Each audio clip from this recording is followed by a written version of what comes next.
There are disadvantages in this life that you can do something about.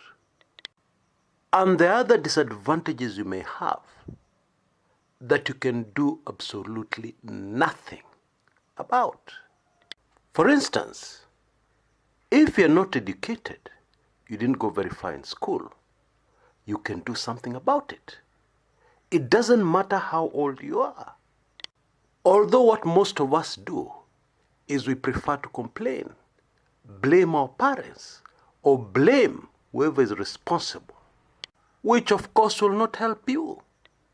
And sadly, most of us do not realize that you don't have to go back to school. You don't have to go into a school to be educated or to upgrade your level of education. No. There is something called self-education.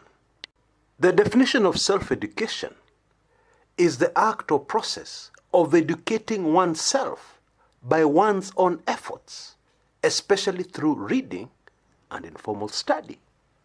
Remember that universities are very new inventions. They have not always been there. But since the beginning of time, we have had educated people and people who are not educated.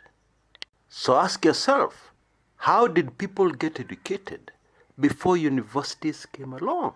Very recently. Now, of course, I'm very well aware of the fact that most people believe that without papers, you're not educated.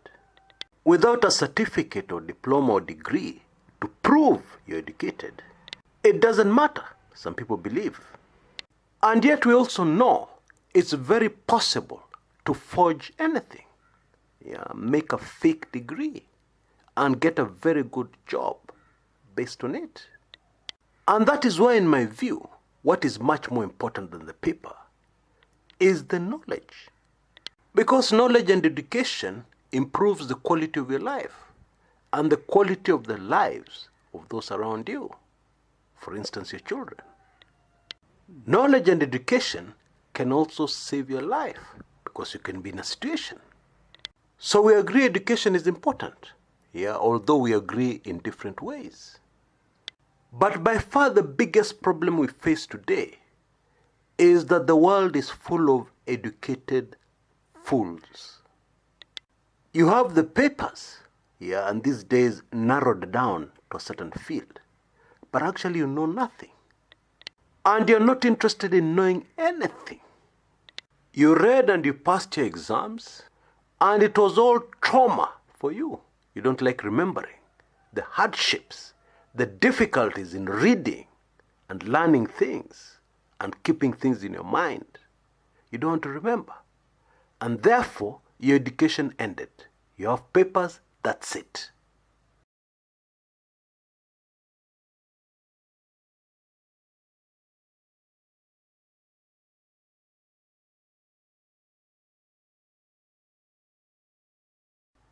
And so today, you're an engineer who is a fool.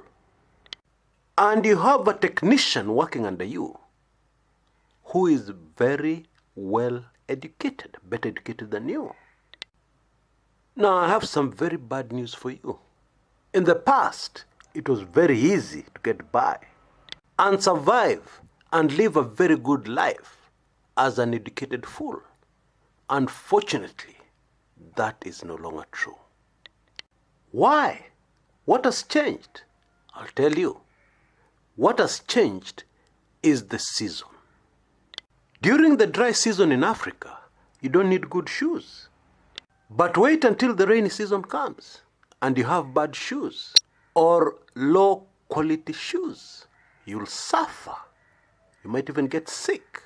Wet feet all the time. I put it to you with great love that what you lack and is critical for this time and this season is knowledge and education on spiritual laws. Now hold on a second. I'm not talking about joining any religious organization. No! I'm still talking about education. For example, it is a spiritual law that we have seasons, different seasons. And the season in which we are in right now is the season of deception. And anybody who doesn't realize that is at a great, great disadvantage.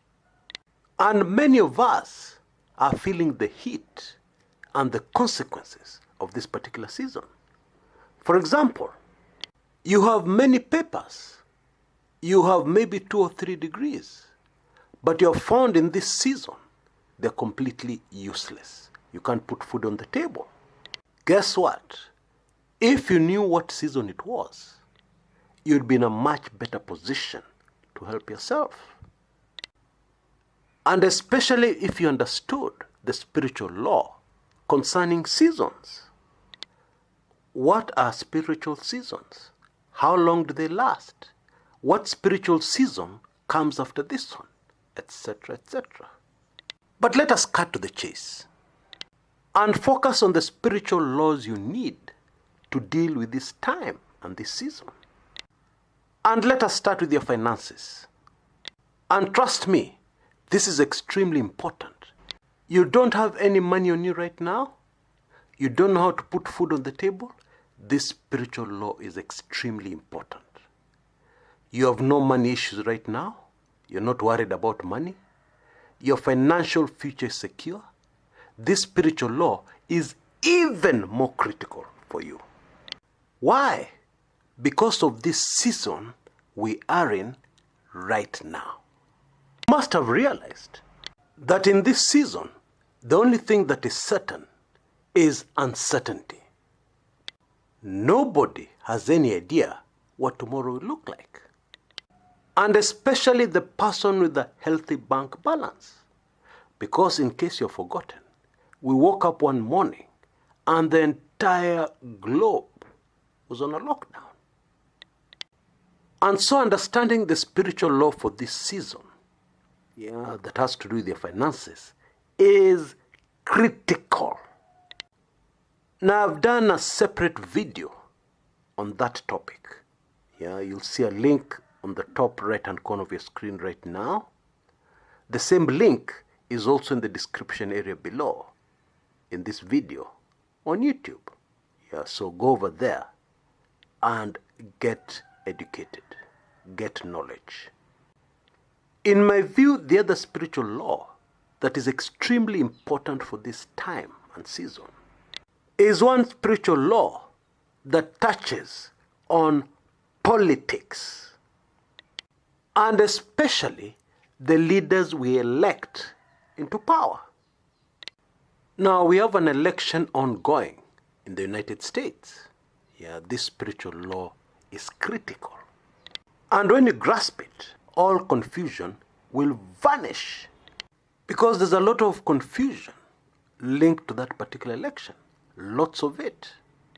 Knowledge is like light. And lack of knowledge is darkness. Now, darkness can never be where there's light. When light appears, darkness vanishes. And it vanishes instantly, almost magically. I have prepared a separate video on that. If you have come too early to this video, the link may not yet be up on your screens here on the top right hand corner. And it may also not be in the description area below. But come back after a while. They'll be there. And you'll be able to take in that video. And you'll be able to get this critical knowledge for this critical time and season we're in. Too many of us take education for granted. Sitting in a classroom learning how to think critically, or self-education, all seems like a waste of time when you can be a billionaire. If you know how to run long distance or have the contacts to steal from public coffers. We actually need to be putting a higher value on learning. After all, there was a time when learning was forbidden for most black people. Why? Because learning equaled liberation. In 1740, South Carolina was the first place to prohibit slave education. Specifically, slaves were banned from learning how to write. This was done after the Stono Rebellion, one of the largest slave uprisings in colonial America. Led by a literate slave, The revolt struck fear in the same way that Nat Turner's did nearly 100 years later. A slave who knew how to read or write could forge passes or spread messages. Even worse, they could read abolitionist literature and teach it to others. One of the most powerful aspects of literacy contributing to the liberation of slaves were the crucial slave narratives. These haunting exposés were often written by escaped slaves, and many who ended up reading them were so touched that they felt compelled to join the abolitionist movement. Slave owners often had strict rules to keep this in check. Harsh punishment and even death awaited the average slave who dared to master literacy. Please remember that the next time you feel lazy about improving your education and knowledge. And also remember to subscribe to this channel if you are not already a subscriber. Thanks for watching.